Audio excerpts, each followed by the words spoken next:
Okay, Mary, din mission er meget enkel. Det eneste, du skal gøre, er at distrahere vagterne, mens Sly sniger sig ind. Forstået? Bentley?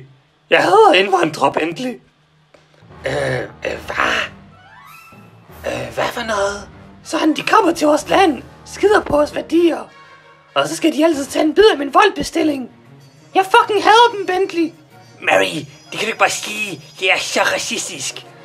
Du er til stoppe med at sprede disse harmfulde stereotyper. Vesten er faldet, Bentley. Hvad skal det jo lige betyde? Vi er omringet af anden etniske folk, som ikke hører til her. Vidste du godt, selvom de kun består af 38% af befolkningen, hvor de faktisk 50% af alt for... Stop, så Mary! Stop!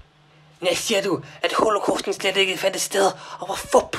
Nej, den skete skam. Jeg er ikke dum, Bentley. Men sådan... 6 millioner... Mary!